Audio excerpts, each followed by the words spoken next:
Hello and welcome to this week's look at, well, you know the rest. It's Christmas. It's our festive edition, so we should show a festive movie. Now, the movie, of course, is Lethal Weapon from 1987. Oh, but that's not a Christmas movie, John. It is. We've discussed this at length already. It is set around Christmas, the holidays. It has Christmassy things in it. The end fight, in fact, involves a Christmas tree. So, and also, one man is shot through a carton of eggnog. How more Christmassy can you possibly get?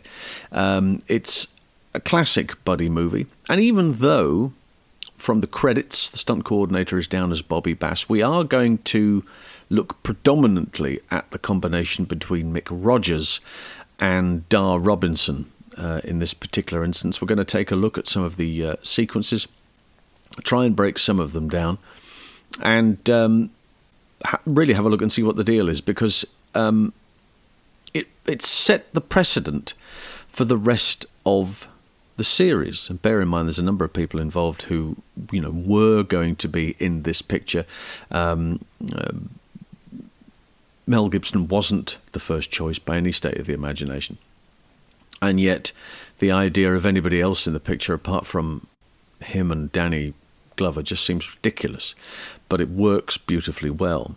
And the ley lines, the groundwork was put in this picture.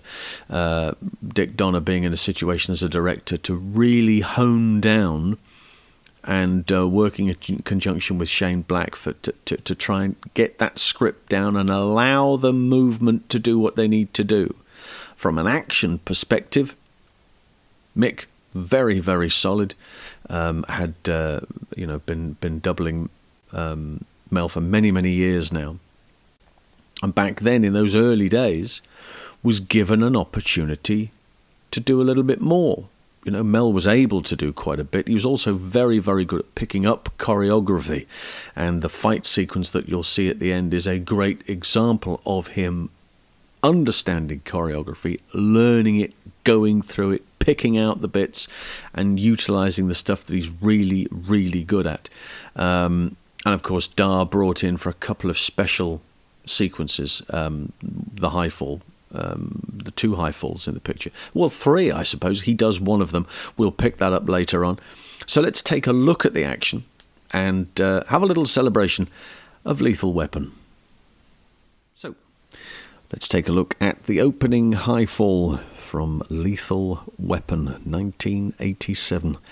Jackie Swanson is the actress, and she leaps.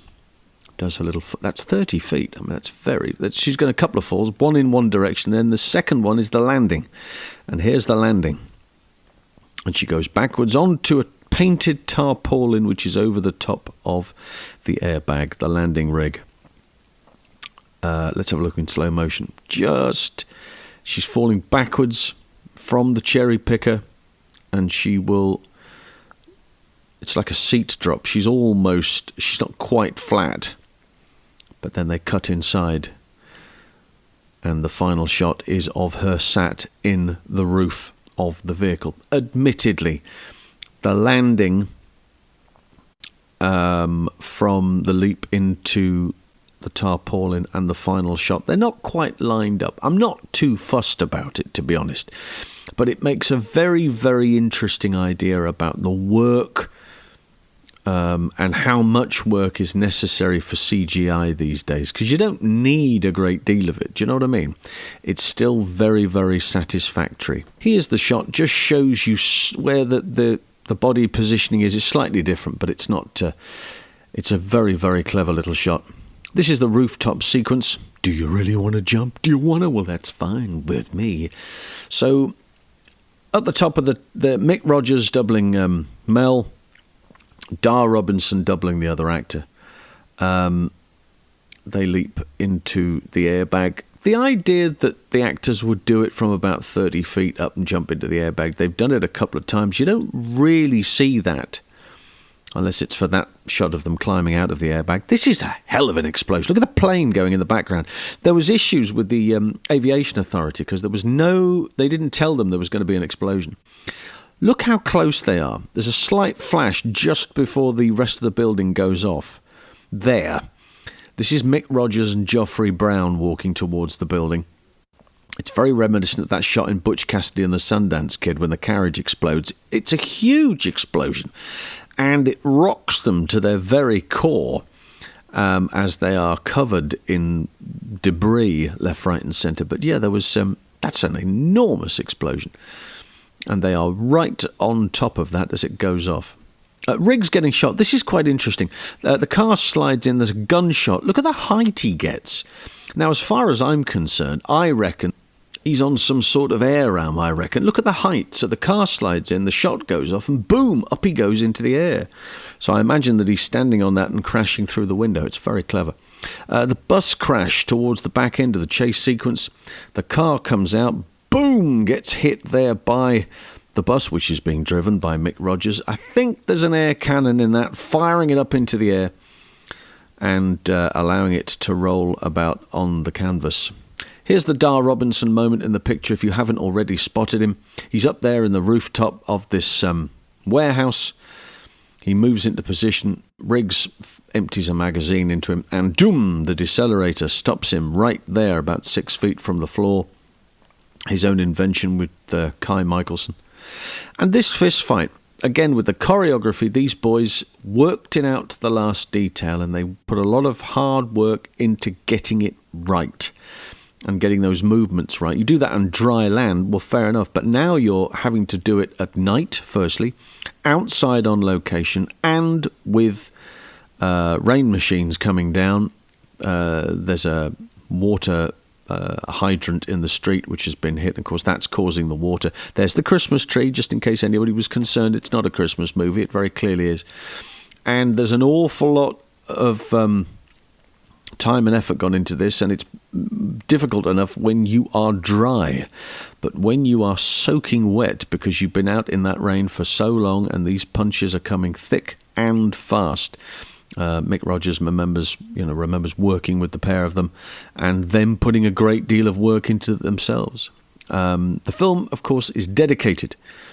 This picture is dedicated to the memory of Dar Robinson, one of the motion picture industry's greatest stuntman. A lovely moment added by the director, Richard Donner, and hugely deserved. There we go. That is Lethal Weapon.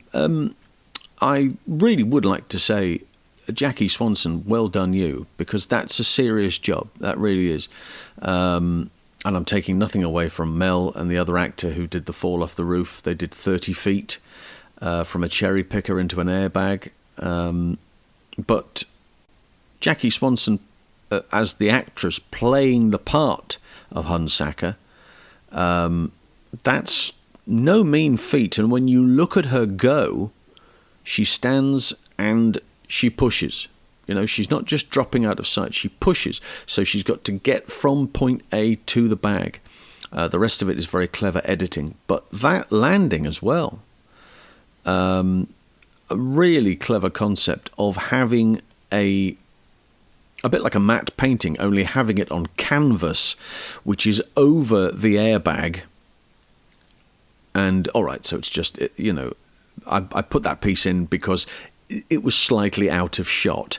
You know, the landing that she makes on the car or on the canvas as coming down means that she's slightly out of sync when you put her back into the roof compartment there. But nevertheless, that takes a great deal of balls to be able to do that. And yes, her position has changed in the air, evidently, if you look at it from the top to the bottom. But clearly that would have been, she'd have been dropping backwards as opposed to falling forwards. So, they've managed to do a couple of jumps and then she's been positioned accordingly. But it's a really, really, really super piece of work. Nowadays, CGI would have done all of that for you. That car being over there and her landing over here, not a problem. They've just moved it over. That you can do that now. But then you've Got to think outside the box. Mick Rogers, Dar Robinson together, super combination, really. And Jackie Swanson in safe hands, absolutely safe hands with those pair. So I hope you've enjoyed that. That's it for 2023. We've got no more to offer you until next year. I'd like to thank everybody who has been involved in the show in some shape or form over the last 12 months. It's been a roller coaster ride of love and affection for the action industry. Thank you, everybody, for your comments, your reposting of this and all the general nonsense and bits and pieces that I do. Thank you to everybody. And don't forget to support the podcast on a Wednesday. If wherever you find yours, if you're not already a subscriber, do so. It won't do you any harm. We have regular shows on a Wednesday and a Friday. The Wednesday show is different to the Friday show. It's not just a simple copy and paste job here, you know. Oh no, we put out different content on the Wednesday to the different content that we put out on the Friday. It's the same subject, but it's looked at in a slightly different way. And if you like to know a little bit more about the behind-the-scenes stuff on pictures and how they do this or how they do that, then I'm your man. Come and join me here on Behind the Stunts. If you don't already subscribe to the YouTube channel, go on. Push the button, push the bell thing so you get notifications about all the new bits that land on the channel, whether it's episodes or whether it's other videos that we come across or are presented with. And it only leaves me to wish you and your families a very happy Christmas and a very prosperous and safe New Year. See you next time. Bye-bye.